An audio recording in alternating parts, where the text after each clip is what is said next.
There are some words that are just hard to pronounce.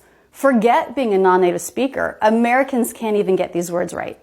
Today we're going to go over 14 of the most commonly mispronounced words in American English.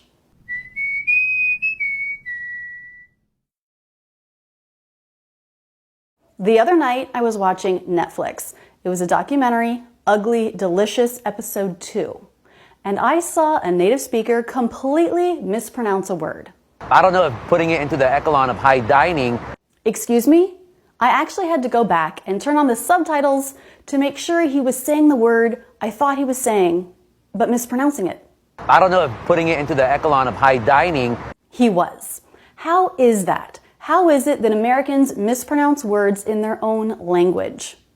It's because sometimes we learn words from reading, not from hearing them used. And English is not a phonetic language. The letters do not correspond one-to-one with the sounds. So we can see a word and guess the pronunciation, and maybe be wrong.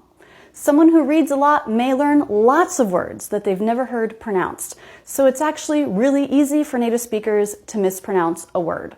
This word is echelon, not echelon. But echelon was a good guess because the CH can be pronounced k or ch or sh. In this case, it's the sh sound, not the k sound. But there would be no way to know that just by looking at the word. So the first word today is going to be echelon. Echelon. Try that with me. Echelon. By the way, if you're wondering what the heck these symbols are, they're the International Phonetic Alphabet symbols. They match up to the sounds of English because the letters of English don't. If you want to know more about them, if you want to learn them for American English, I'll put a link to my playlist that goes over them below. Oh my gosh, you guys. I just went to Youglish just to see if I could find anyone else saying echelon. I typed it in and I found another guy mispronouncing this word, only mispronouncing it in a different way. I did not expect to find that. Into the higher echelon of party leadership. So he said echelon with the CH sound. Also a good guess. Also not the way that word is pronounced. So that word only has one pronunciation listed in the dictionary, and it's echelon. Shh. Echelon. If you're unfamiliar with the word echelon, it means a group or a level within an organization or a larger group. We're looking to hire the best people who are in the upper echelons of their fields. The other day, I was talking to David about the Metropolitan Opera. I said it's so cool to live so close to such an upper echelon opera house. Hearing the wrong pronunciation of echelon on Netflix got me thinking about the words I've mispronounced in my life. So I posted to Facebook to ask my friends about words they've said incorrectly or weren't sure how to say, maybe because they learned them from reading. One friend said chaos. He thought it was chaos, the CH letters making a CH sound. Again, those letters CH, they can be tricky, just like in echelon. So here we'll study a list of words I've heard mispronounced by native speakers. I've mispronounced them myself, or my friends have admitted to mispronouncing. This one is from my friend Lowell. Reading out loud in class in the 6th grade, he said,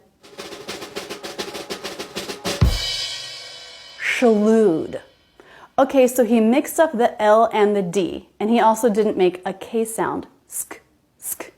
Schedule. Schedule. So SCH is often S plus K sound, sk, like in school. But not always. For example, when it's followed by another consonant, then it's going to be an SH sound like schlep. Schlep has two meanings, to haul or carry something. I have to schlep my groceries up 4 flights of stairs. Or it can be a tedious or long journey.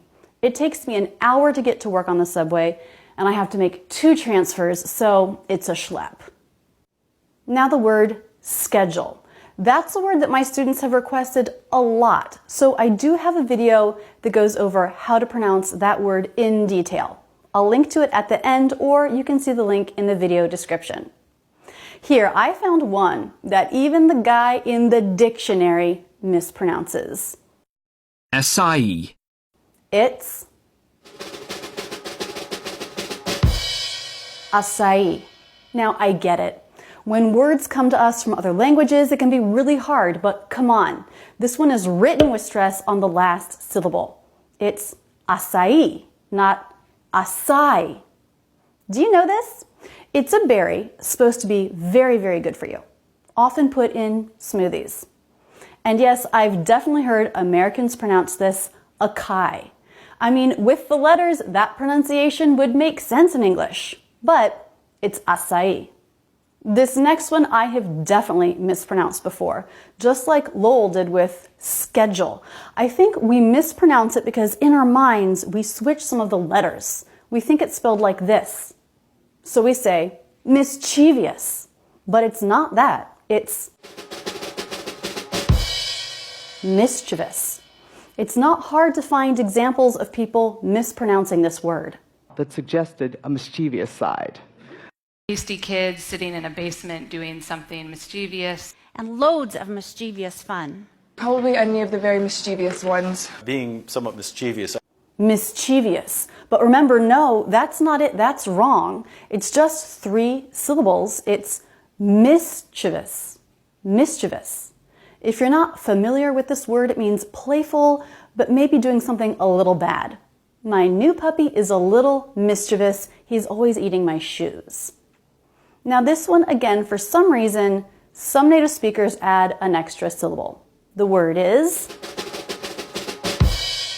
triathlon.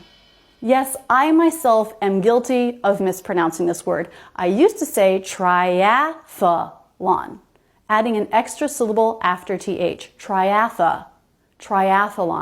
I bet if you polled 10 Americans, at least half of them would think that that's how it's pronounced.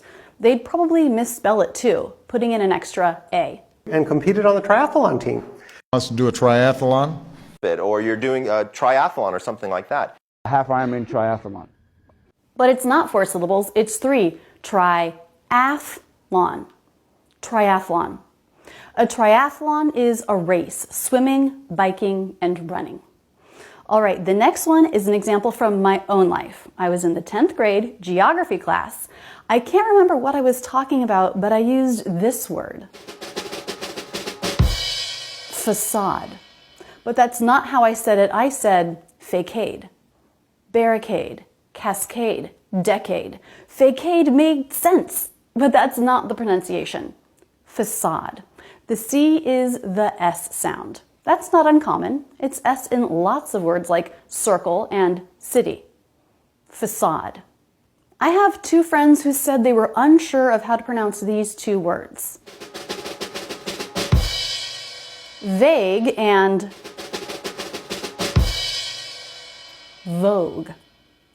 Vague and vogue. Kirk wasn't sure if vague should be vague or vag, and he says he still gets nervous saying it. But it's A, like in day, say, way, A. Vague is the right way. Now, Catherine worked in fashion, so I'm pretty sure she figured out how to say vogue. But I can see how the U and E at the end makes this pronunciation a little confusing. Vague and vogue. Something that is vague is something that's not clear, not clearly defined, stated, or explained. I'm trying to put together some furniture, but these instructions are pretty vague. If something is vogue, then it's popular or fashionable. I can't believe scrunchies are in vogue again. Speaking of that UE at the end of a word, like vague and vogue, what about this word? Q. That looks like too many letters, doesn't it? My aunt said she had heard different pronunciations of this word and she wasn't sure how to say it, so she had to look it up. So if you're a non-native speaker and you're feeling bad about not knowing the pronunciation of a word when you read it, don't worry.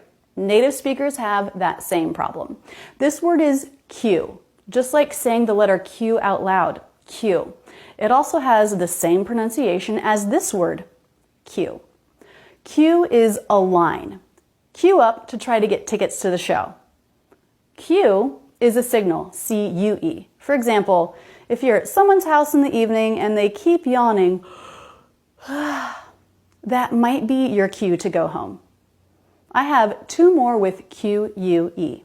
My sister-in-law said she used to think this word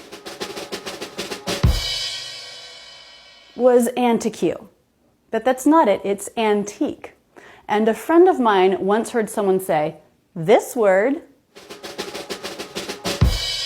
as boutique, but it's not, it's boutique. So does every word that ends in I-Q-U-E pronounce this way? Antique, boutique, critique, physique, unique? No, not quite. We also have applique and communique. So they don't all follow that rule. An antique is something that's old, maybe rare, high in quality, used to describe furniture from another era. This antique desk belonged to my grandmother.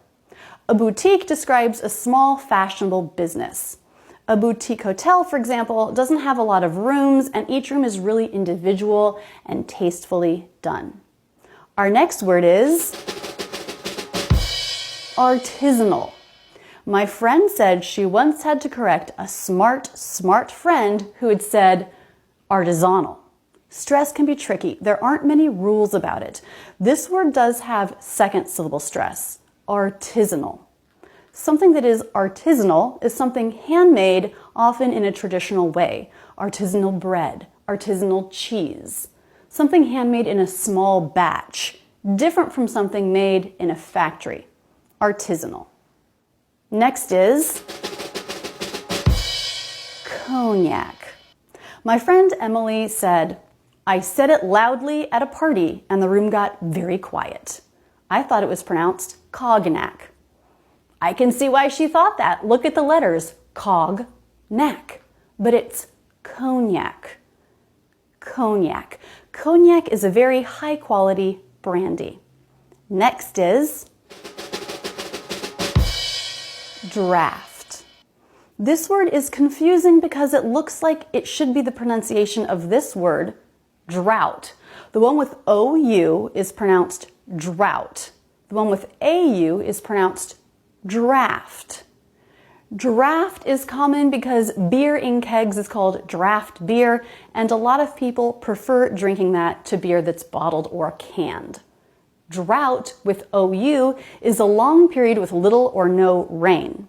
And then there's another word that sounds just like draft, but it's spelled differently, D-R-A-F-T, which means something that's not in its final form. I wrote a first draft of my paper. Draft, drought, draft. And what is up with this word? Kernel. Where's the R? This is the only word in English that I can think of that has an R sound but no letter R. The letters of this word make no sense for the way it's pronounced. A friend of mine told me she pronounced this word colonel, of course, it makes sense, in a presentation in school. I think many people have that same story. A colonel is a rank in the military. Colonel. And finally, so we need it now. I can never say this. Worcestershire. We have the word Worcestershire. This word is so weird. I actually talked about this in a previous video. Let's check it out.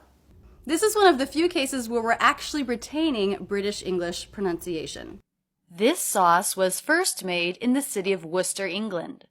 Shire is the British equivalent to our counties here in America, so this sauce is simply named for the region from which it comes, Worcestershire, where shire sounds just like the state name, New Hampshire. So we drop the first R, and the vowel in that syllable is the as in push vowel, w, w. So the lips will start in a tight circle and then they'll relax a bit out, but we still want a little bit of round for that vowel, w, w. This is the stressed syllable. Then we have two unstressed syllables, stisher, stisher, stisher. So they can be lower in pitch and quicker. So we have the ST consonant cluster, wust, st. So your teeth need to come together for the S sound. Tongue will go to the roof of the mouth for the T, Worcestershire. Now, the second two syllables have the schwa, so we need basically no jaw drop for those. Worcestershire, Worcestershire. To make the SH sound between the two sounds, the tongue will come forward a little bit, but the tongue tip still doesn't need to be touching anything, and your teeth will stay together, shh, and your lips will flare. Worcestershire. So it's just 3 syllables. Da-da-da. Worcestershire. Don't pronounce that first R, and also make sure you put the schwa in the last syllable. Some people will want to say shire, but just like the state New Hampshire, sure. It's a schwa in that last syllable. What words have you mispronounced or heard mispronounced? Put it in the comments.